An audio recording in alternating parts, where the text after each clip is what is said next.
I met John about 3 years ago. I was trying to figure out what you do with the thorium byproduct, which is a serious problem for the rare earth mining industry. John's going to introduce a resolution to the thorium problem, essentially an answer to the United States energy problem. So I'm John Kutch. I started the Thorium Energy Alliance with a few other folks. We want to assist in restarting rare earth production in the United States. But generally, when you're finding things like monazite, you're going to find thorium, right? You're not going to mine rare earths in this country anytime soon unless we find a solution for what to do with the thorium. No one's going to build a billion-dollar wind turbine factory in Oklahoma when they can't guarantee they've got a supply of dysprosium and neodymium. They won't do it because the finance guys won't let them. So that factory ends up in China. We're bringing a new trade case against China. This case involves something called rare earth materials, which are used by American manufacturers to make high-tech products like advanced batteries that power everything from hybrid cars to cell phones. We want our companies building those products right here in America. But to do that, American manufacturers need to have access to rare earth materials, which China supplies. I will make this statement, and hopefully nobody throws anything at me, but I would go so far as to say there is no rare earth shortage. Here's a letter from the University of Southern Florida, reconfirmed previous studies. They basically throw away 22,000 tons of rare earths every year due to thorium content. So assuming you had a 50% recovery, that basically covers 100% of U.S.'s current consumption needs. And you see where China is, and you see where Mountain Pass is, but what's that purple one down there at the bottom? Well, that purple one is called the monazite placer era. That was the heavy mineral sands business producing about 15,000 tons a year of rare earth elements as a byproduct of their mining. And as China came into the market and pushed prices lower, and as thorium became more and more of a regulatory obstacle, they basically just shut down all that production. So here's another place that there's potentially another 100% of U.S. current demand for rare earths sitting right there. Now, both of these are excellent sources of heavy rare earths. Now, if China would simply let the market work on its own, we'd have no objections. But their policies currently are preventing that from happening. Being able to manufacture advanced batteries and hybrid cars in America is too important for us to stand by and do nothing. We've got to take control of our energy future, and we can't let that energy industry take root in some other country because they were allowed to break the rules. So we go, WTO, we're going to come after you with the WTO, and you've got to quit doing that. And I told the people in Congress that you're going to lose that battle. So what they did for the last 18 months is they shrunk the output of their entire mining sector so that suddenly when they go, oh, you know what, we're going to give you that WTO thing. Ooh, we disagree on principle, but we're going to agree. Suddenly, internal consumption matches production, and the net result is there's even less. Monazite is a common waste product, and it's also typically associated with xenotime and some other mineralizations. And if you look at the people throwing it away, interestingly, it's other rare earth mines. One of the rare earth mines, an operating mine in the U.S., actually throws away their monazite. Iron ore mines, a lot of them produce phosphates, and those phosphates have rare earths. And then the heavy mineral sands business itself, copper, cobalt, uranium, aluminum. There's so many places in the mining value chain. If the thorium problem went away, we could put the United States in a position of challenging China very, very seriously. If you resolve the thorium problem, you've resolved the rare earth problem. U.S. policy related to thorium essentially guarantees that China will continue to control the rare earth market. And that's because monazites, which are almost always, Tony, associated with thorium, are also an excellent source of heavy rare earths. In fact, if you look at it on an aggregate basis, that's the number one source for heavies. If we can't access those sources, we're essentially left with bastnasite carbonatites as the primary source, and they are not good sources for heavies. And that essentially leaves China in the driver's seat on heavies. So you can't run a technology-based economy with half the lanthanides. You need them all. So the only way we're going to do that is essentially be able to bring the monazites back into the value stream. I've read every bill that's been out. In fact, I wrote parts of the Murkowski bill, and I wrote parts of the Evan Bayh, Senator Bond bill from the 111th Congress. The truth of the matter is, none of the bills actually resolve the problems that exist with U.S. rare earth production. Congress basically ignores China's sovereign monopoly. Congress proposes additional studies, no resolutions. Congress proposes lowering EPA and Bureau of Land Management standards. Congress proposes guaranteed loans to the value-added end of the rare earth business, but essentially provides no money, funding, or any real mechanism to help junior mining companies. And if you look at a lot of these junior mining companies, they all have a serious thorium problem. How radioactive is thorium? It's a low alpha emitter. It takes 12.5 billion years for it to decay one time, which tells you not much is going on with thorium. You could put a chunk of thorium in your pocket. It's not going to hurt you. You could carry it around for a week, a month, a year. When you're cooking at home and you fire up that gas cooktop, that gives off radon. Sunlight, especially in high altitudes. There are so many things in our economy that we deal with every day that are measurably 100, 1,000, even 1,000,000 times more dangerous. And yet we deal with them responsibly because we create industrial guidelines on how to handle this. Thorium is fertile and not fissile. No matter how much you get together, it just can't react by itself. It needs a neutron source. You could have millions and millions of pounds of thorium, and the Chinese do, in fact, have millions and millions of pounds of thorium just sitting in piles, silos, bunkers, or just out in the open. And they can do that. That's perfectly legit because thorium is not water soluble. It won't get into their water supply. It's very heavy, so it's not going to blow away or drift away in the wind. Your body cannot metabolize it. That is untrue for any of the other actinides. Mining and refining uranium and highly enriching it is an incredibly dangerous, filthy process, whereas thorium, when it comes out of the rare earth refining process, is usable as is. It's good to go. There's no such thing as highly enriched thorium. It is what it is right out of the ground. So thorium rare earths policy equals energy policy. Thorium is 4 times more abundant than uranium. It's hundreds of times more energy dense than uranium in terms of usable energy, 6 million times more energy dense than coal in terms of usable energy. So you got some very intense concentration of power there. What happens when India and China start consuming oil like the industrial economies do? Anybody my age or older remember? Price shocks. These price shocks happen on very, very minute constraints on supply, 2, 3, 5%. Suddenly, what happens is you have a 50% increase in the number of people in the world who use oil as part of an industrial economy. What happens when there's a 50% increase in consumers in the world? These price shocks will be a normal part of our entire future. The resources of the world are getting stretched thin. We've got a lot of conflicts over water, food, energy. We're losing jobs, and we're trying to produce power from diffuse sources. That's what people would tell you is the problem with solar and wind. It's just there's a lot of energy there, but it's just too diffuse to try and capture, right? And so what is it really? It's a jobs program and not a very effective one. It all started back when somebody figured out how to yoke an animal to a stick. Then it went to fire, wind, water, coal, oil. And why was there no nuclear age? We fastened on to solid fuels with a military purpose. The government wanted reactors that would create both energy and materials for weapons production. Now, the molten salt reactor was invented by Alvin Weinberg, same inventor as the light water reactor. This is not a paper reactor. This isn't something theoretical. This isn't something that we just thought up. The MSRE and the ARE and a few other liquid fuel reactors were built and run at Oak Ridge National Labs for over 22,000 hours. Alvin said, you shouldn't use light water reactors for civilian use. You should use thorium reactors because they're safe, they're non-proliferating, they're easier to manage. You know, they don't have any chance of having a runaway aspect to them. The term today would be walk-away safe. With a light water reactor, you're constantly trying to keep it from running out of control, right? Using your control rods, your damping rods. There's instability by design. The entire time they're trying to keep this thing as close as they can to something that's catastrophic. And without constant intervention, bad things happen. Because it's a solid fuel reactor, I'm really being generous. Best case, it'll use 5% of the energy, and then you pull out your fuel rods, now nasty nuclear waste you have to store. Produces large quantities of plutonium, And the whole world's trying to figure out how to get rid of this stuff.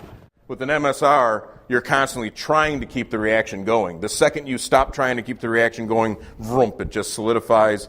That's what makes it walk away safe, among other reasons. If for some reason it got too hot, it essentially will drain itself into a tank. And you can actually reheat it and put it back up into the system. It can't blow up. It's not under pressure. It burns 99% of its fuel. It can reduce existing nuclear waste. Normal operational range is 700 to 800 C. This is where you can create miracles. It helps transition coal from just being used for heat energy to now we can take coal and utilize it as a material resource. Ending the combustion of coal and converting coal into liquid fuels. The normal operating temperature, split your water into hydrogen and oxygen, or you can use natural gas. End the need to sequester CO and CO2. Essentially put us on our own liquid fuel paradigm. Why can we do it here? Because in the United States, we have the largest coal reserves in the world, and these aren't dirty fuels with high sulfur content. These are the cleanest fuels in the world, and these fuels actually have more energy than petroleum-based fuels. The Department of Energy, 60% of their budget is dedicated to creating, maintaining, and doing research on nuclear weapons. They're not trying to figure out how to get oil from sands. That's not their primary business. We're not the only country, as you'll see, working on this technology. As a matter of fact, you could argue that the United States isn't really working on this technology at all, while China and India and a few other countries race ahead. And the other countries out there, countries we'd consider in the West, they are constantly looking to the United States for some direction. And they're saying, how do we work with this stuff? What are your thoughts on making a homogeneous fuel or a liquid fuel reactor?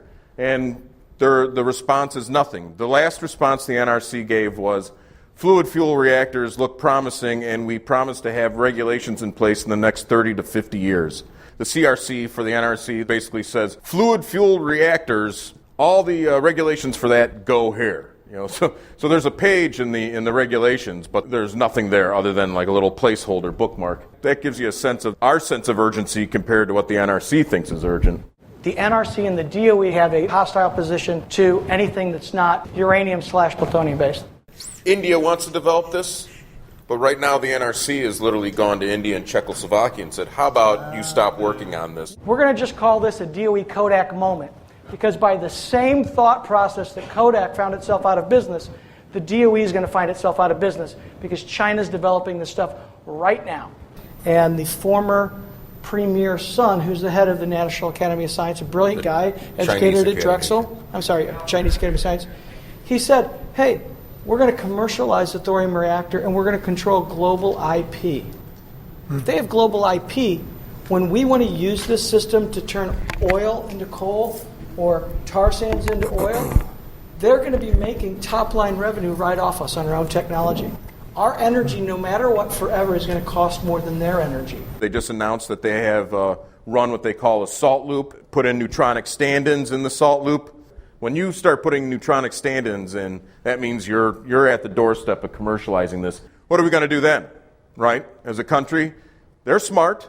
They got brains just, like anyone, so they're going to have design, engineering, cheap labor, lots of resources. And if we add clean, abundant energy to that mix, well, where's that going to leave the West? We need to have two parties in this. We need to have competition. Monopolies are going to hurt us. We can already see from rare earths what Chinese monopoly of rare earth has been doing to industry. Imagine if they had a monopoly on energy. The United States really needs to be an exporter again of something. And considering our fiscal, monetary, and trade deficit, whatever we're going to start selling, it's got to be big. And the biggest market in the world is energy. We're essentially chasing a shrinking pie of oil, trying to convert tar sands. 5 years from now, somebody's going to say, it's kind of like that ethanol deal. We were using 2 units of energy to get 1 unit of energy. In the 50s, we believed in crazy things like strategic stockpiles and stuff like that. Who knew? Weinberg was able to get funding for this thing. This is called the Fireball, maybe a little bit unfortunate name for a reactor. 6-foot diameter ball, and that's the actual hot cell, the actual reactor chamber. And that thing put out 70 megawatts of heat for about 7 hours in its first initial experiment. The idea behind it was that you would build a super bomber that could stay flying for months at a time, just like a submarine would back then. So we would put a crew up and they'd fly around like a submarine in the sky. And then we invented the ICBM, and so that idea sort of went by the wayside. But the nature of it allowed them to do research. He was also able to access funding to develop the molten salt research reactor. So you might be asking yourself, gee, John, this thing, it's proliferation resistant. It can't blow up because it's not in a pressure vessel. It uses a thing that we commonly think of as a waste product. On and on, it eats other nuclear waste. Why didn't we make it? So we wanted to breed new fuel, and especially breed new weapons material, plutonium, highly enriched uranium. They were going to do that with the fast breeder reactor so that they could put jobs in California. Mr. President, since you missed our meeting when we had on breeder reactor, I wanted you to know that we sent the message today, Craig. I told Ziegler to tell the press that it was a bipartisan effort, that you and Hollifield and so forth had been bugging me about it. Now, this has got to be something we play very close to the vest. I am being ruthless on one thing. Any activities that we possibly can should be placed in Southern California. I told Dr. David and of course, Seaborg and the rest that we do it. So on the committee, every time you have a chance, needle them, say, where's this going to be? Let's push the California thing. You do that? Incidentally, Mr. President, I am so delighted you released that $16 million on the improvement of the enriching complex. Good. That handles a bad blood problem for us. Right. Good. And so it got killed. All of this business about breeder reactors and nuclear energy and the stuff is over my head. That was one of my poorest subjects, science, and I got through it, but I had to work too hard. I gave it up when I was about a sophomore. And the unfortunate thing is, shortly after that, they realized the fast breeders were, not a very good reactor design, kind of dangerous, could run out of control fairly easily. And so that got killed too. And so we've been in a 30-year winter of United States reactor design. And the molten salt reactor became this interesting side note of history until fairly recently. Our hope is to commercialize a research reactor. One of the things it could do is consume the most dangerous of the actinides and leftover byproducts of our light water reactors. We have all this stuff sitting on parking lots and casks right now, and we're wondering, do we put it in Yucca Mountain? What do we do with it? You could use it as a fuel. So a quick lesson on how our proposed pre-commercialized reactor would create 14 megawatts of heat energy. There's two safety features that are inherent in it. If it ever gets too hot, the reaction stops. It gets too hot, cools down, gets too hot, cools down. So for whatever reason that would be making it too hot, it would just pulsate. If it got really too hot, there's a little thing called a freeze plug in here. In the original molten salt reactor, essentially just had a fan blowing on a section of pipe that froze the fluid into a solid. And when the electricity to the fan stopped, like what might have happened in Fukushima, the fan stopped blowing, the salt melted, the whole thing flushes down into these storage tanks, which are divided in such a manner that no reaction can take place. Now let's talk about the reaction itself. Here's the pump, here's the loop. Goes around in a little circle. That's it.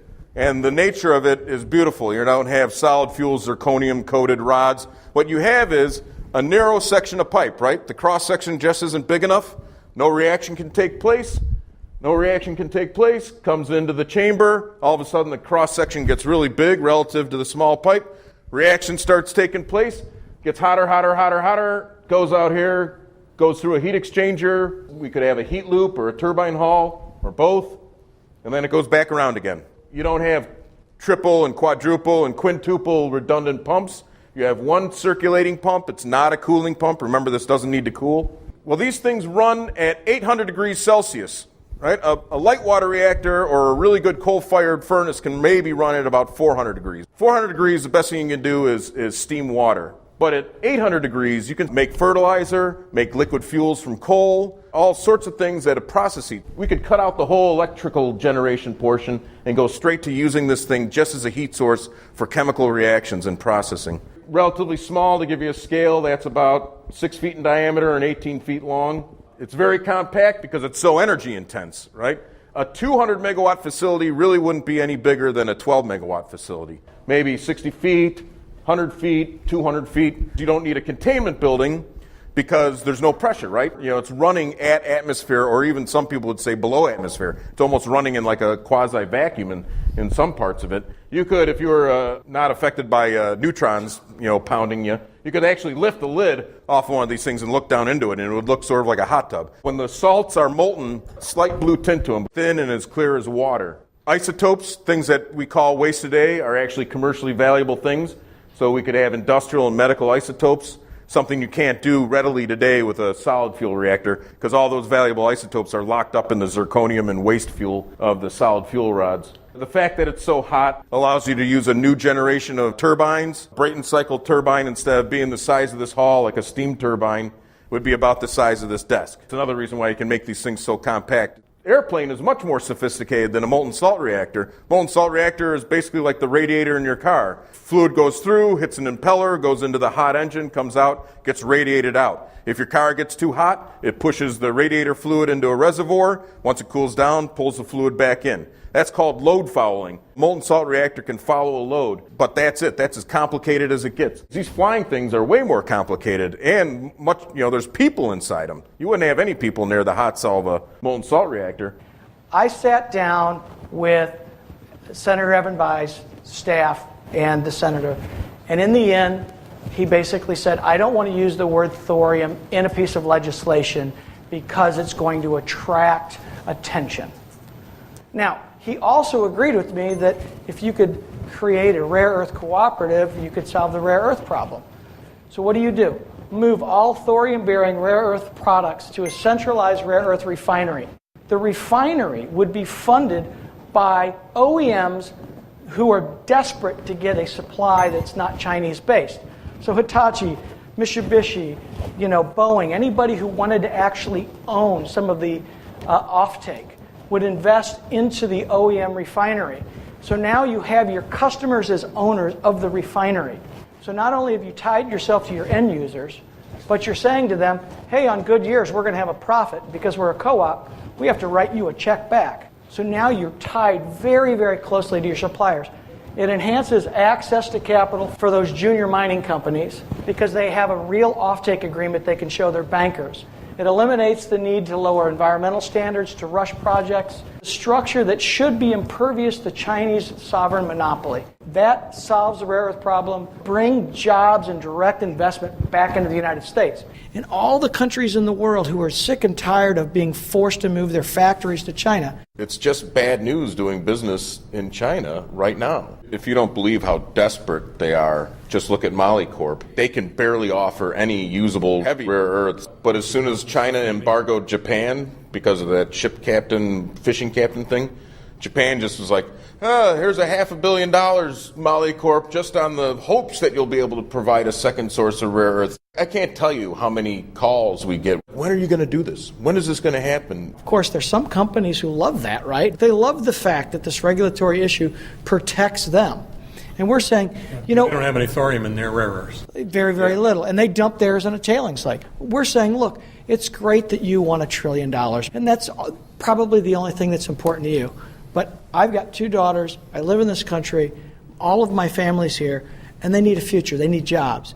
So we can all basically stick with the program that's good for you while America is bled white. Or we can say, hey, let's remove the problem, create the centralized rare earth refinery, and all the countries in the world who are sick and tired of being forced to move their factories to China, they can now come right here. And suddenly, in places that are, industrial deserts, could suddenly be blooming in technology companies. Where we're going, and what I think is much more important, proposed language creates a regulatory pathway for thorium energy under a federally chartered corporation. This federally chartered corporation would be completely financed by private money. This reactor, it works forever because fuel is a byproduct from the mining industry. We don't have to necessarily be in a foreign theater fighting for pipeline passageways or somebody else's oil. We can be totally independent and we can still make electricity, and that electricity can go down a power line and plug it into your car. So we want people to know this is real and that our government has done this. And it's not like, we think we can, or somebody had a theory, or they got it working for 5 minutes, or it was a cold fusion fake. No, they ran it for 22,000 hours. That's 5 years. The research that was true for rare earths is doubly true for the nuclear aspect. And what we keep telling Congress is the day the Chinese start fence posting patent IP on this technology, no matter what you do is private sector, is government, as governments, you will never undercut them in the price of this reactor. The staff are generally fairly good at understanding what the issues are. Republican or Democrat, when you're on the Energy Committee, you generally take it seriously and hire some good staff. And the staff understand. They just then they say, "Yep, but it's an election year, or there's some other political reason why we can't do this." Do you want to support anything radioactive? Yeah, it'll put the stink on us. These things work. There's no physical reason why they don't work. It's the interference of man's bureaucracy that keeps us from doing this. Republicans and Democrats both agree, makes perfect sense, and yet we still can't get introduced legislation, and it's just. Thorium isn't dangerous to work with, handle, or store. That's what our legislation that we're pushing with says. Tiny little pebble that holds back this giant boulder of innovation. And once you do that, all of a sudden, boop, that pebble comes out, and we restart rare earth. We open up the possibility for thorium energy. Everything starts happening from that point on. What kind of metallurgy are we looking in terms of the thorium salt to contain the salts, molten salts in a thorium reactor? Right now, the most likely candidate is something like Hastelloy X or Hastelloy N or Inconel 600, just super high nickel stainless steels. You know, there's some naysayers. The metal started to corrode from the salts, or we started getting fractures, and it's like it wasn't true. They absolutely proved it. They proved it back in the 70s, but it was more of what people thought. When people started to criticize it, they would just say, "Jim, could you postulate on what the problems would be?" And they'd be like, "Well, salt's very corrosive. Salt's My corrosive. car, yeah. Look at their fenders. It's got to be the salts." And then that just got transliterated into people saying, "Oh, well, salts will corrode the reactor," and it was never true. The Oak Ridge guys were like, "No, it's just not going to happen. It doesn't corrode like that." There's obviously other engineering issues. Gas removal, byproducts removal, valves that can work at that kind of a temperature. I'm not saying, give me $100 million and I'll have a reactor built in a year, but give me $100 million and I guarantee I'd have a very functional reactor in 5 years. I'm John Kutch, Executive Director of the Thorium Energy Alliance. Thank you for taking the time to learn about thorium and rare earth, reactor designs, legislation, and other areas related to creating a clean, safe, sustainable thorium energy future. I'd like to invite you to my hometown of Chicago for the 4th annual Future of Energy Conference presented by the Thorium Energy Alliance. And I think that people should be impressed by the breadth and depth of our speakers, from Joe Bonametti. You got to be able to take that fluid in and out. Who has the ability to manage very large projects for the United States military. All sorts of things that give us the advantage, and they're all based on energy. Colonel Rogie manages energy systems for the United States Army and the military. Canadians such as Dr. David LeBlanc. We could have 100% of the world's electricity, 2,500 gigawatts, without increasing the mining we're doing already. Who have done fantastic work in basic reactor designs. And the ones that are missing were just removed from simple fluorination and sparging. Kim Lawrence Johnson, who's doing fine works with salt chemistry, and on. Thorium Energy Alliance is a 501c3 corporation in the United States of America. We're a nonprofit. We're tax deductible. We've been very successful in many ways, but we have a lot of work to do. I hope you're inspired to take that step and join us at the conference. There is a real possibility to change how things work here. We can prevent pollution. We can use a virtuous cycle of byproduct from rare earths to make heat, to make the things we need for the society we want to live in. And of course, you can make vast amounts of electricity. That's why it's worth doing. Please contact us at the Thorium Energy Alliance if you have any questions. Hope to see you in May.